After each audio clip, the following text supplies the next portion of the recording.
Okay, so Happy New Year, everybody. This is not the ideal first session that I'd like to have with all of you, but I think while it's not the ideal, it's a very, very important session, and we are really privileged to have Dr. Tripti Gilada with us. You heard us speak last time, and last time we got her after the first wave, and when we were well into the second wave. I thought, it'd be important for us to hear from her how we could keep ourselves and our families safe uh, in this third wave. I just request everybody to please keep your mics on mute, please. Could everybody go on mute? Yeah, thank you. Uh, the whole objective of this is to really understand, this third wave, this new mutation of the COVID virus, and what is it that we can do to keep ourselves and our families safe, because that is, a top priority for us at FCB. So over to you, Dr. Trupti, all yours. Thank you so much for having me. And, like you said, I really wish that we were here discussing something better. But we found ourselves again amidst this wave. I'm just going to try and share my, if you can go to the next slide. So, when every time we think that we are done with Omicron, and we find ourselves in this unending loop all over again. And that's exactly what happened to us after the second wave. After the second wave, we thought the worst was behind us.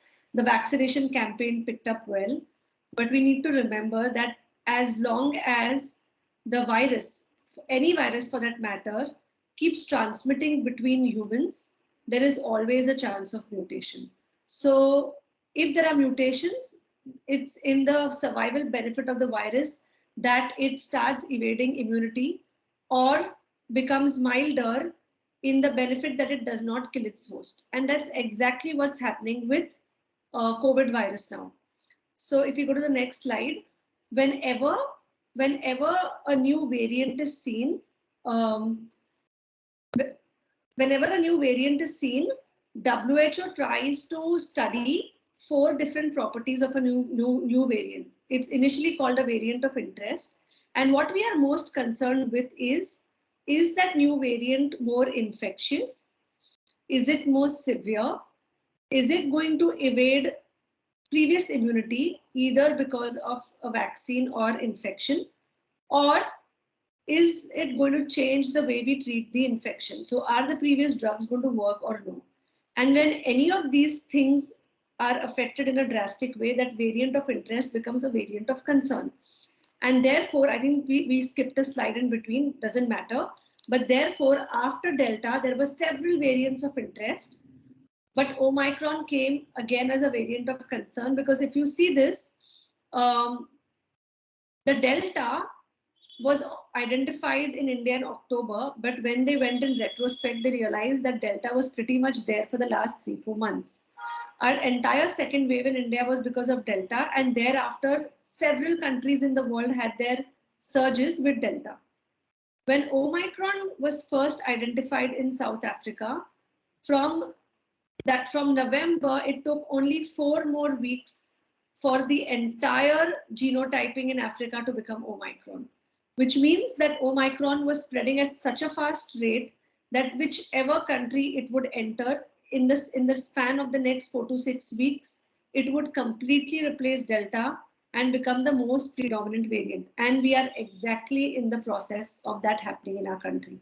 Now, while that happens, while Omicron replaces Delta, obviously it is going to affect a lot of population, because as we know, Omicron has a lot of mutations. If you go to the next slide, Omicron, Savitaji, next slide. Yeah. So just to explain a little bit to you, that green thing is the virus, and those knobs are the spike protein. Now the virus uses that spike protein to attach to a human cell, which means if there was some mechanism by which we stopped this attachment, we would prevent the disease.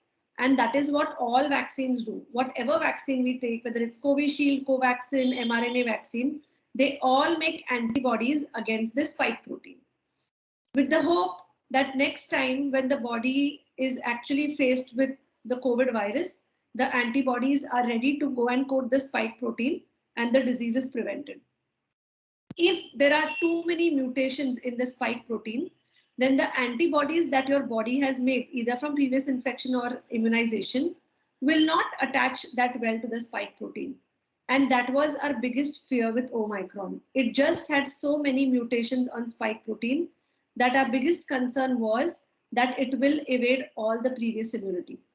And in some sense it is, and that's the reason why you will see that people who've been vaccinated previously, if you can go to the next slide, Savita ji, people who've either been vaccinated previously or who've had COVID in the last wave are getting reinfected again.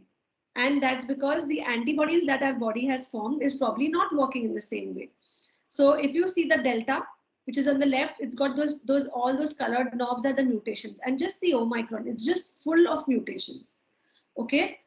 Then if it is evading previous immunity, what makes the third wave less worrisome than the second one? Okay.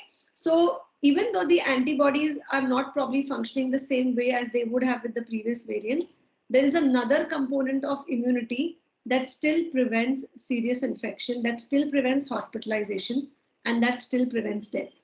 And that's the reason why if you see a lot of graphs in the countries that have already seen the Omicron surge, the Omicron went up very rapidly. But when you see the death rate in that country, it was low because there definitely was protection from vaccination and from the second wave. So going on to the next slide, let's see how infectious Omicron is.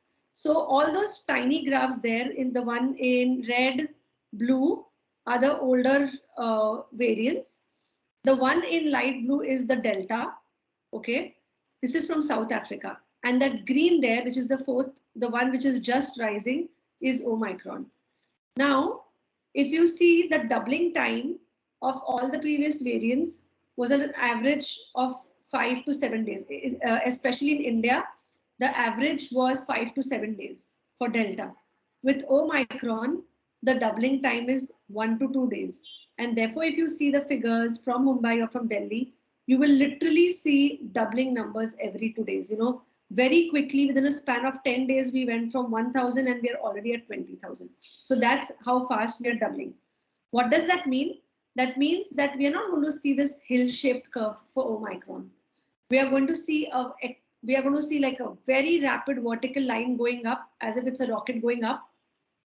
It will peak at a very high number because it is going to infect so many people together. One, because it is infectious, and two, you will know that the incubation period, you know what, when we say incubation period, it means the time from when you acquire the virus to the time that you show symptoms. And the incubation period that is being seen with Omicron is sometimes a few hours to 5 days, which means before the person even realizes that they are COVID positive, they've transmitted the infection to someone else. So going on to the next slide, if it is that infectious, what are the symptoms? Are they different from what we saw earlier? So I really don't want you to start going through this graph. Yeah, let's see that graph, this entire table. What I'm trying to show you is this table was given to us when COVID just started. And this table was how do you differentiate COVID from cold from flu? And if you see some of them like diarrhea or sneezing or runny or stuffy nose, all that is rare. But if you had COVID or if you've known anyone having COVID, we will know that these symptoms were not rare, which means we really don't understand all the symptoms of a virus when the surge just begins. But from what we've been seeing over the last 2 weeks, the current wave is presenting in different ways. It's presenting with just fever. It's presenting with just headache. Some people just have a sore throat for 2 or 3 days, just a dry cough, or a combination of all of this. Sometimes people have just a nausea and some diarrhea. So do not try to go by symptoms to decide whether this is COVID or whether you need to isolate yourself or not. So if we see the next slide, we will see that they also gave us what Omicron looks like. And what Omicron looked like for them was cough, fatigue, congestion, and runny nose. They really didn't think that there was high fever or loss of smell and taste.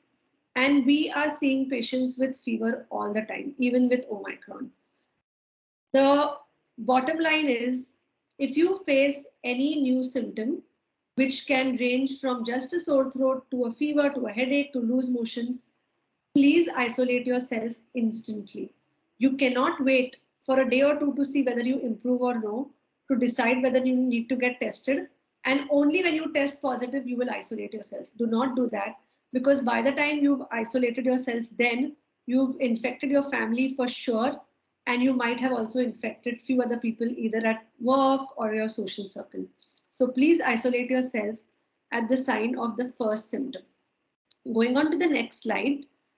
How is it detected then? If there isn't a way to talk about Omicron versus something else just based on symptoms, all that we have to detect this is the same things that we had earlier, which is the RT-PCR.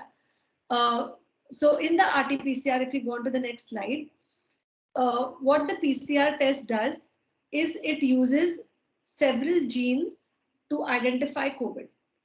And a lot of RT-PCRs now also include the spike protein or the S gene. Now, what will happen in RT-PCRs is that they will pick up the other genes based on which they will say COVID-19 detected. But because an S gene is not picked up, they will say S gene is not detected.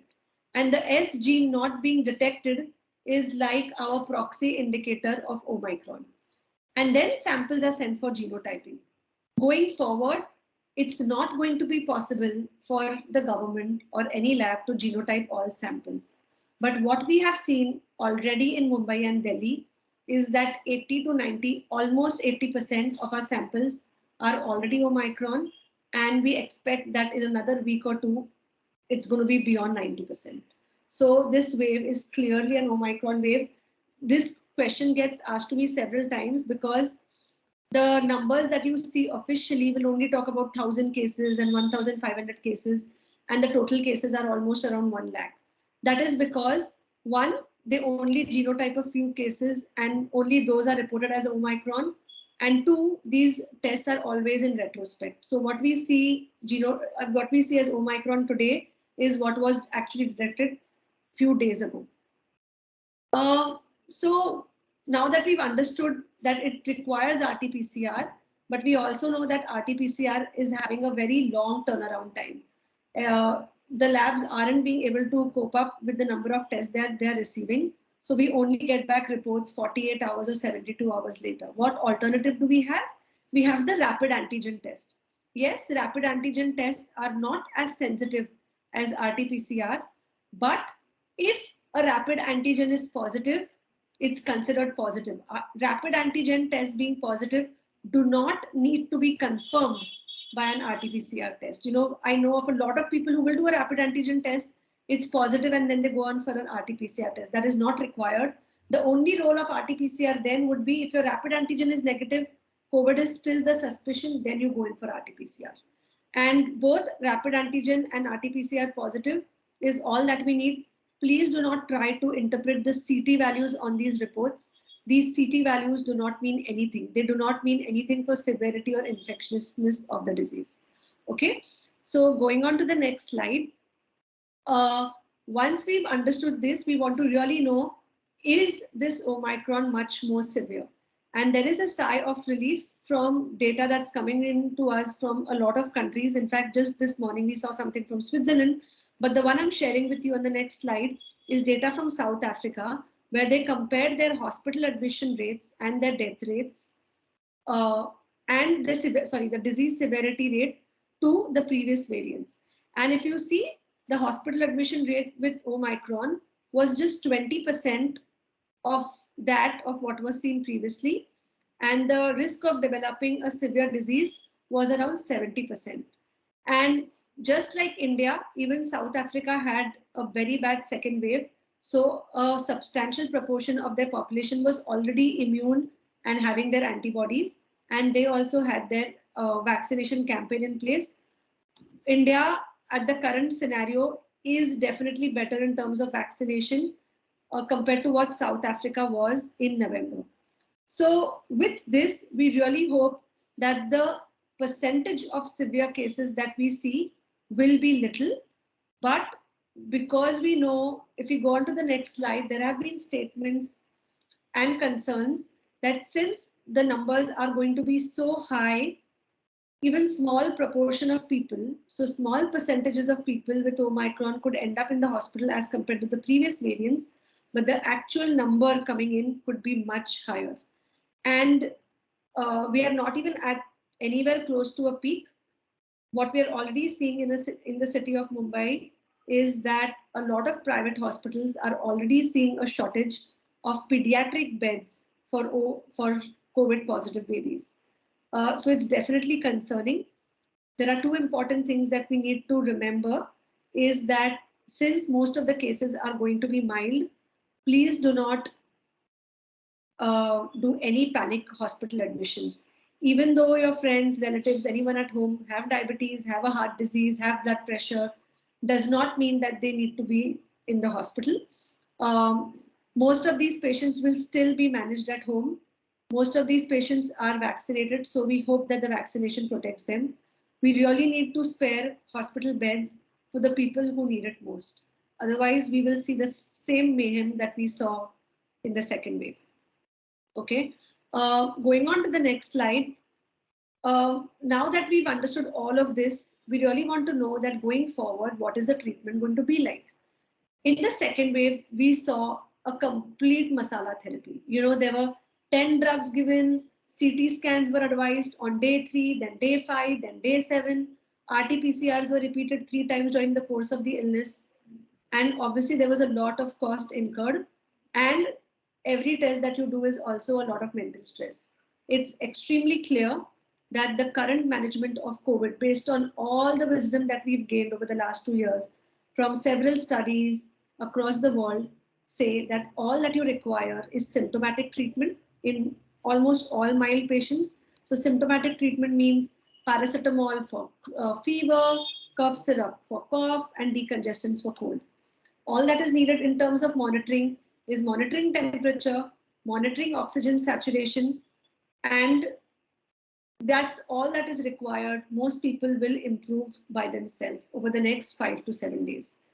We are discouraging drugs. On the next slide, I will show you there were certain drugs that have been tried and totally eliminated.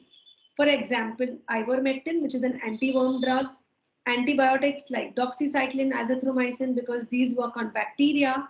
And by now we know very well that COVID is a virus. And even drugs like favipiravir, which have had no great evidence of benefit in any class of patients. The only drug that has found benefit in moderate to severe cases is steroids, but steroids should definitely not be taken in mild cases. Steroids should definitely not be given to patients only to help them resolve the fever. Steroids are only used for those who have underlying, or not underlying, but who are developing any lung disease because of COVID. The drugs that have some benefit is vitamin D, other vitamins, which does not mean we need to pop in multivitamins. If we are having a good nutritious diet with fruits, veggies, that's great enough. And like we said, symptomatic treatment. There will be few people who will be prescribed inhalational steroids or steroid pumps, and that has some benefit in preventing moderate to severe disease. So anything other than what you see in the green is actually not indicated in COVID. Which brings us to 2 main classes of drugs that is being discussed. If you go on to the next slide. First is the antibody cocktails, which did find a lot of popularity in the last 3 to 4 months. For Omicron, antibody cocktails that are available in India currently are going to be useless. The manufacturing company of antibody cocktails, which is Roche, gave this statement that the antibody cocktails are not working for Omicron. So if you know of any friends or relatives who are rushing to take antibody cocktails in this current wave, please let them know that it's not going to be working for Omicron. It costs around 1.2 lakhs. And if the dose is shared, then 60,000, but it's still a good cost and it has absolutely no benefit. The second drug that is being talked about, which was approved by the DCGI, which is on the next slide, is Molnupiravir.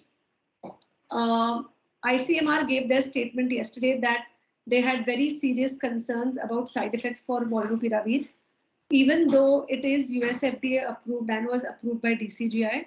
The clinical trials based on which the approval was given showed benefit of Molnupiravir only and only in unvaccinated adults who were at high risk of hospitalization or death. So not all unvaccinated adults, only high risk unvaccinated adults. When the benefit of Molnupiravir was evaluated in those who already had antibodies, there was no benefit seen. Molnupiravir has some concerns about having side effects based on the way it can integrate into the human gene. So it should definitely not be prescribed in every mild case of COVID that we will see, because most of these patients are going to be the vaccinated adults. Going on to the next slide. So what are we left with?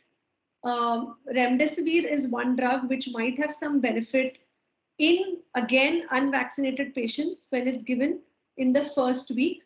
And this too requires hospitalization because it's an IV form of treatment.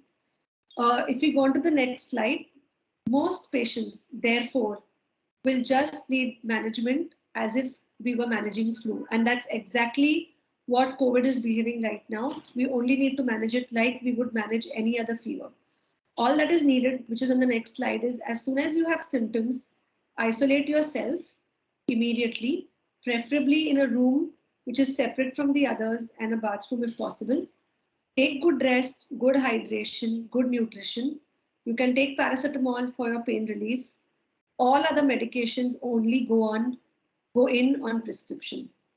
Obviously, follow very good hygiene and disinfection. And the most important thing is to monitor your oxygen saturation both at rest and after a 6-minute walk, because a drop in oxygen saturation after 6 minutes is one of the first signs of something going on in the lungs.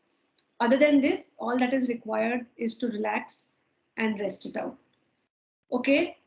After we've understood all this, the most important thing to remember is that no tests are needed at the end of isolation.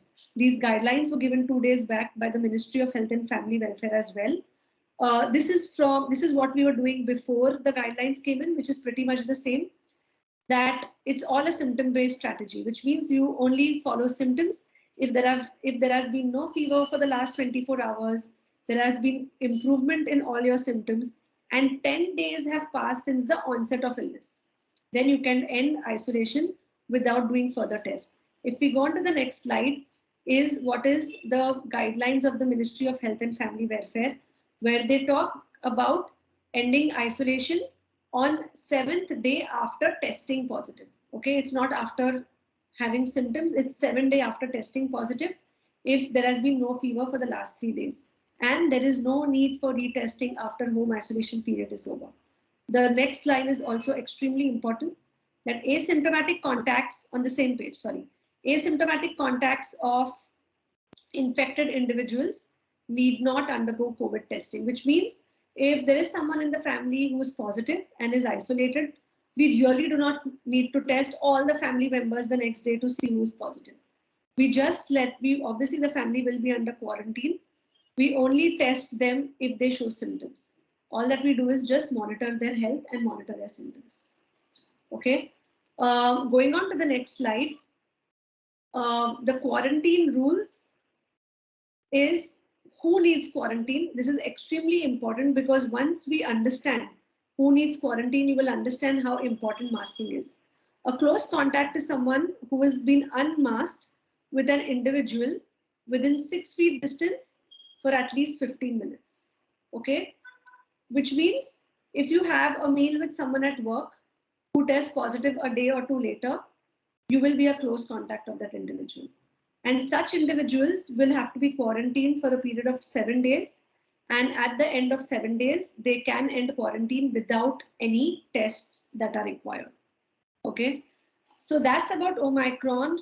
The most important thing of the presentation is, with all that we know and all that is different, what has not changed is the preventive modality of COVID.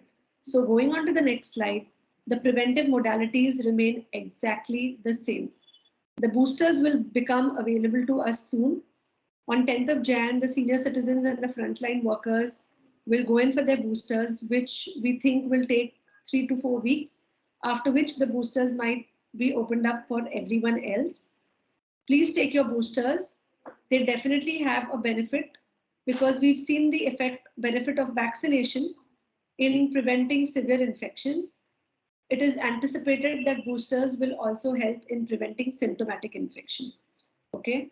The next and the most important thing is double masking.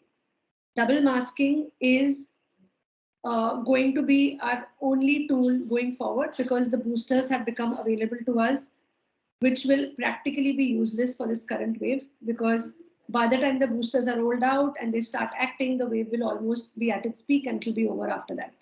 So all that we have currently is double masking. Double masking is 2 very well fitted masks.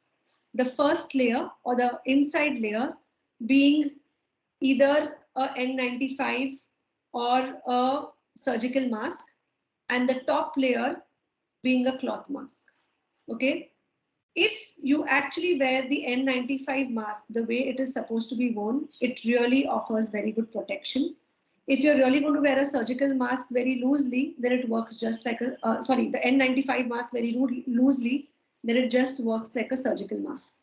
But when we say well fitted, it means, if you go on to the next slide, it's okay. So before we go to what I was going to tell you, this is a beautiful graphic that I found, which is from a study that shows that on the left side or the y-axis are the people who are wearing a mask and are infected. On the x-axis are people who are not infected but are wearing a mask, which means technically universal masking. So if you see, if no one is masked, the time to transmit the infection is 15 minutes. And it obviously gradually improves as we move on from the cloth mask to the surgical mask. But if you see, if everyone is wearing a surgical mask, which is tightly sealed, the transmission time is 25 hours, which will mean it's practically nil if you're well masked with each other, because we don't spend 25 hours with anyone. And that brings us to the most, if there's only one thing I really want you to remember from this entire discussion that we have today, is please wear your mask extremely well and very diligently. When we say extremely well, on the next slide, we will see that masks need to start from the nose, covering your chin, and also tightened on the sides. Only when the nose, the mouth, and the chin and the cheeks are well covered is what we call a tightly sealed mask. If you actually wear your mask that way with a second layer, you will really not be exposed to COVID, even if you have 5 people around you who are COVID positive.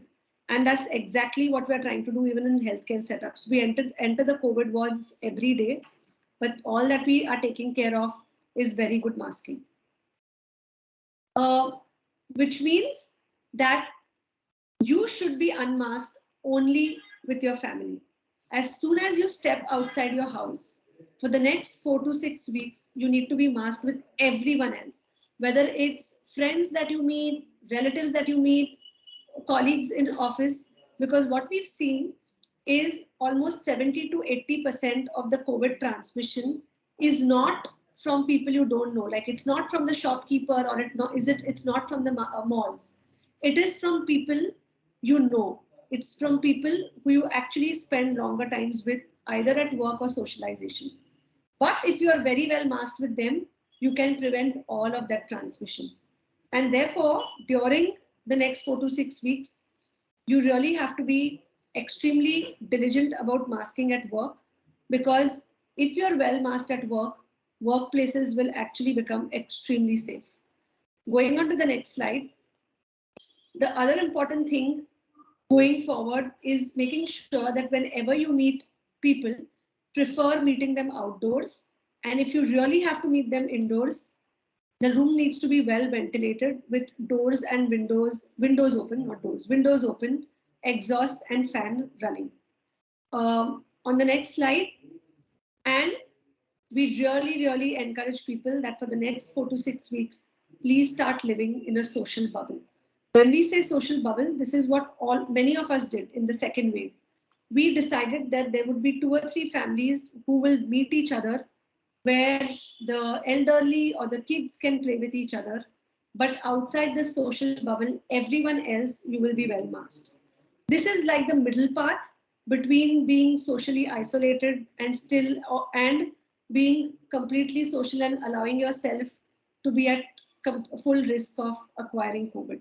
So living in this social bubble is extremely important, and that will also help you decide where these highest risk of COVID transmission will be. So when we talk about workplaces, going on to the next slide, the 3 most important high risk areas of COVID transmission are carpooling, meal times, and social events. So carpooling, if you are going to be carpooling with someone to office, make sure everyone in the car is doubly masked and the windows of the car are open. Even if the air conditioner is running, you have to keep 1 or 2 windows open, at least half open, so that it brings in a fresh current of air. Meal times are extremely high risk setup because everyone is unmasked. There are a lot of aerosols created while eating food, and you spend longer length of time with each other. So when in office, we would encourage you to have meals all by yourself, or like I said, you live in a social bubble, so there might be one other colleague with whom you will have meal every day. Meals in cafeterias are absolutely okay because cafeterias are better ventilated places, but make sure that you're not sharing the table with 3 or 4 different people. And social events, either with friends or relatives, should be outdoors. For the next 4 to 6 weeks, we will say completely avoid such events. You can postpone all those events for later in Feb or early March. But for the next 4 to 6 weeks, if you're meeting people, only meet them outdoors, because you will try to keep yourself safe at work and you will pick the infection from a friend or relative.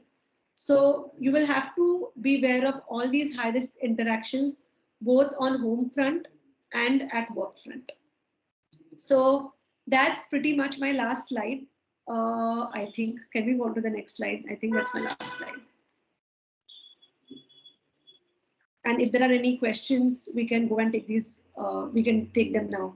All that I want to say is we are just going to keep dealing with newer and newer variants, and it's going to be extremely confusing with all these names. Their behavior is going to be different, but we have gained a lot of wisdom over the last 2 years.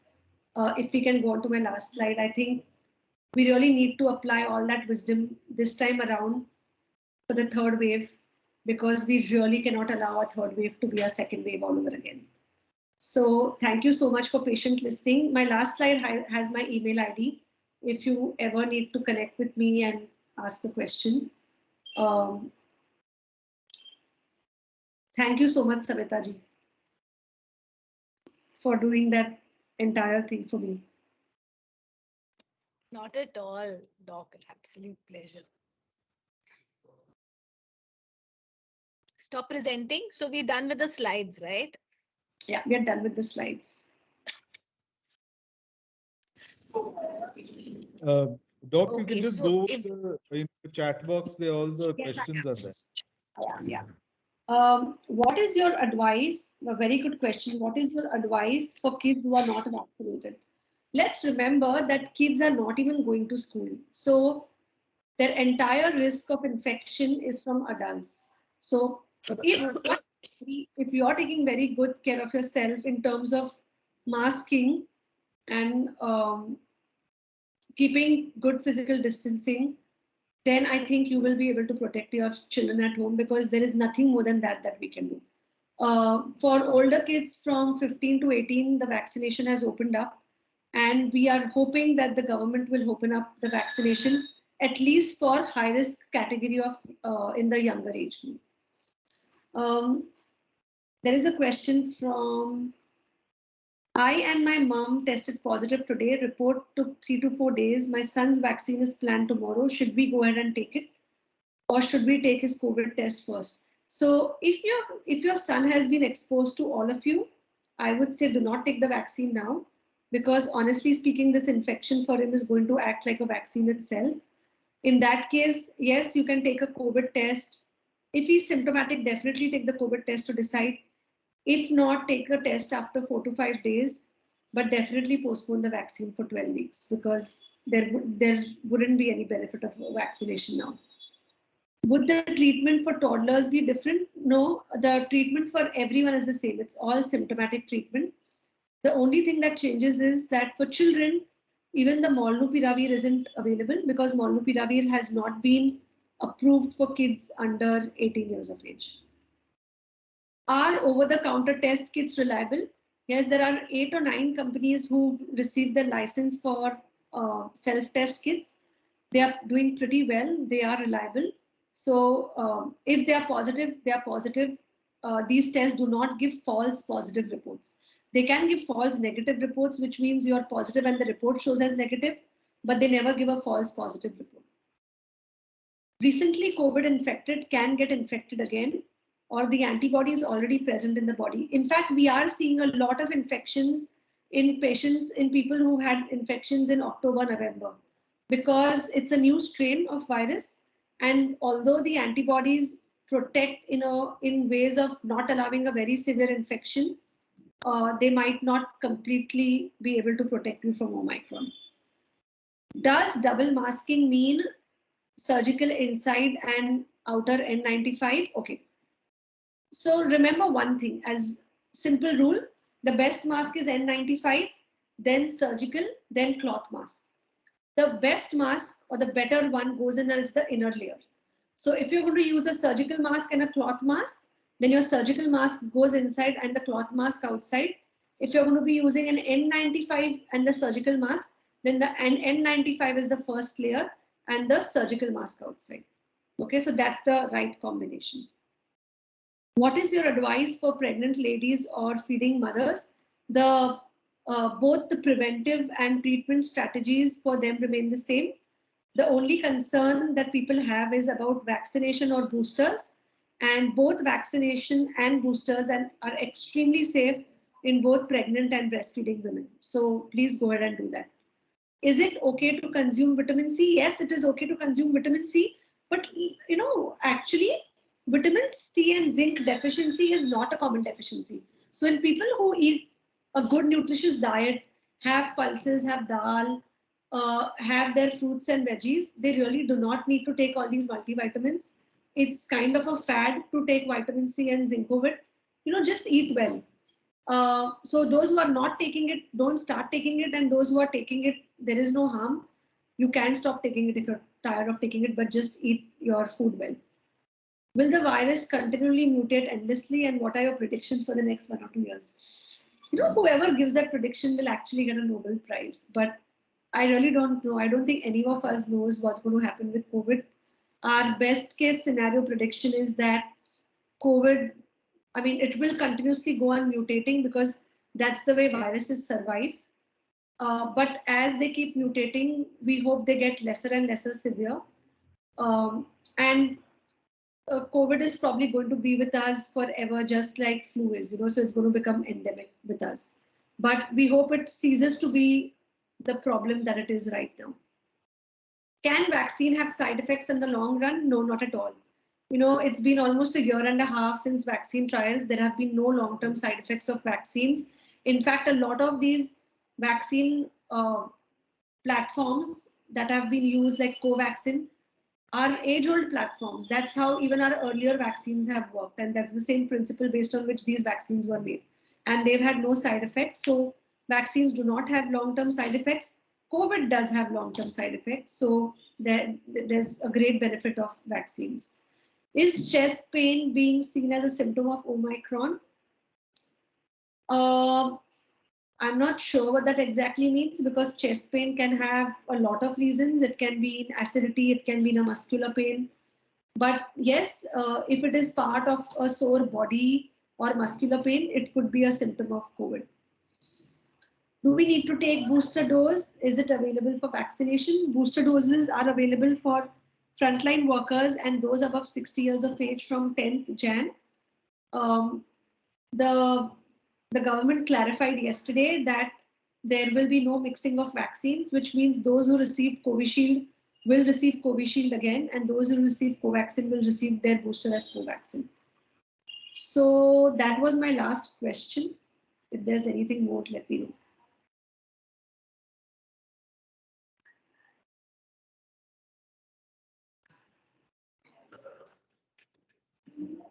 So, Doc, I have a question. From a protocol perspective, if I heard you right, what you're saying is if there are 3 people in a room and they're all really well masked and they interact for whatever period of time, maybe an hour, hour and a half, and somebody tests positive after that, you isolate the person who's tested positive and follow whatever protocol, but the other 2 don't need to worry about isolation. Have I got that right? That's right. But that's the reason why there should be zero tolerance to no masking now. Yes. No masking should not be tolerated. Because you're not just posing a risk to yourself and your family, you're also posing a risk to someone else. And that isn't acceptable. Right. So which means we don't need to go around rushing to get RT-PCRs, etc. if they were well protected and they were not exposed as per your definition, which is more than 15 minutes. Even if they're exposed, the guidelines are very clear. Even if you're exposed, you do not need to test those who are exposed with RT-PCRs. Okay, so if there till they develop symptoms. Till they develop symptoms, yes.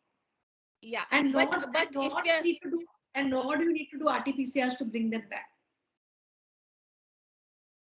Okay, but what if they are coming back into a workspace with where there are other people?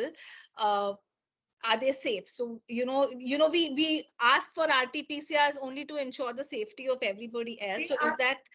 They are safe because they've not shown symptoms, and even if they were an asymptomatic carrier, they are over the infectious period. Okay, and if they are masked anyways, you are just testing the people who are coming back from a quarantine. Are you testing everyone every day? You cannot. No, right? No. That's what I'm saying. Then there is no logic of testing people. Right now, with the current wave, there is no sense of testing because people are turning positive in a day. And that's the reason why we're saying just assume that you're an asymptomatic carrier at all times and therefore be well masked. Okay, got you.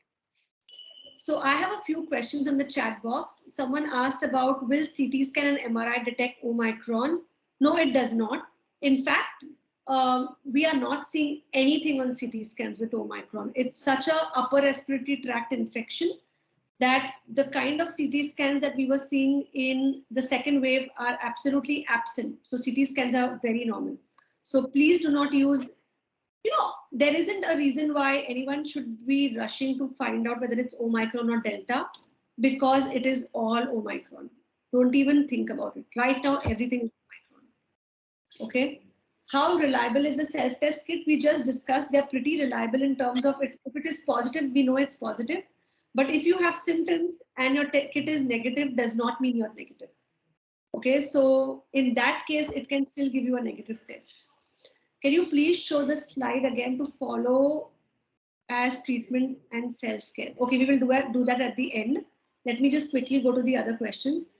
How soon can a booster be taken after the second vaccination? The government gave the guideline as 9 months. Okay. I had all the symptoms, fever, sore throat, and running nose. The RT-PCR is positive. Is this possible? Yes, it's definitely possible because the sensitivity of RT-PCR is 70%, which means out of 100 people who are positive, RT-PCR will miss 30 people. Okay, so it's definitely possible to get negative RT-PCRs even though you had COVID. How to increase oxygen saturation level? I mean, I don't know what that means, but the oxygen saturation for all of us in a normal case scenario is 95 to 99, which is normal. In someone who has COVID with a COVID pneumonia, the things that can help improve oxygen saturation is deep breathing and sleeping on the tummy. what we call as prone ventilation. When can one take the booster shot after getting COVID? That's after 12 weeks. So if you've got COVID, take your booster after 12 weeks. Steam inhalation is a good practice only for those who have congestive symptoms, who have a blocked nose or some sore throat or cough. Steam inhalation as a strategy to prevent infection doesn't work. Okay, so you really don't need to do it every day. For 60 plus with comorbidities, are the guidelines from the government very clear? Yes, they are very clear. They have a list of 20 illnesses of comorbidities, and you need a certificate from the doctor, and the guidelines are very clear. I will share them with you if you want to, if you need to have it. I have taken Covaxin and just want to understand the time period between second dose and the upcoming booster. I said it's going to be 9 months. Things might change, and we will know that from the government. My throat is choked, had fever. Should I take the test? Yes, you should consider this as COVID, irrespective of the test. And yes, please take a test. Okay, but please isolate yourself.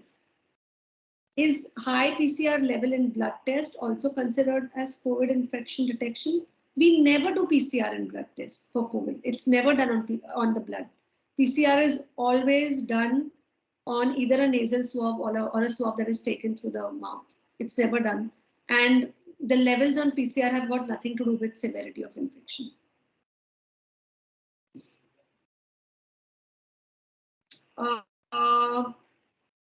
That's it.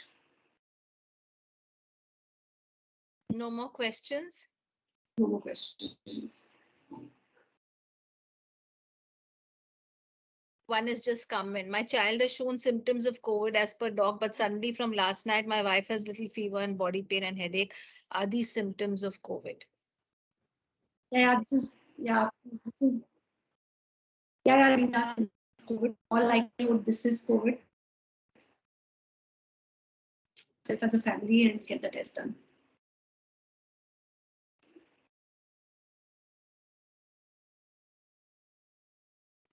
Is it safe for 90 plus to be vaccinated? Oh yes, very good question. People have this question all the time that they have old parents or grandparents or have someone who has diabetes or blood pressure. Is the vaccination safe for them? The vaccination is especially very important for them because this is exactly the category of people who is at high risk of severe infections and hospitalizations. And we want to protect them first. So yes, please give them the booster. Just make sure that whenever you take them for the booster, they are doubly masked. You don't want to go for a booster and bring back COVID. Okay, so please make sure they're well masked when you go for the booster.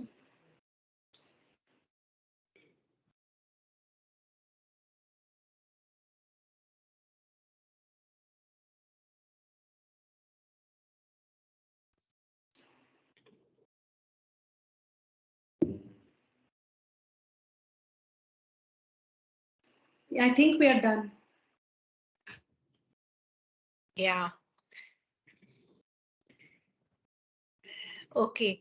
So, Doctor, thank you. Thank you so much for that. You know, all of us are going through so much right now. Everybody has somebody or the other, you know, within the close friend circle, family, down with COVID. And we're all living with this horrific memory of the last wave. And there's so much of information going around that we don't know how to process. So thank you for bringing clarity to, you know, what's going on. And like I said to you, just hearing your voice and seeing you makes us all feel so much better. So thank you for this very, very, very insightful session. I think we're much clearer on how to deal with the situation. I think it makes us feel so much better because, like you said, it's mild and hopefully it will pass quickly for everybody.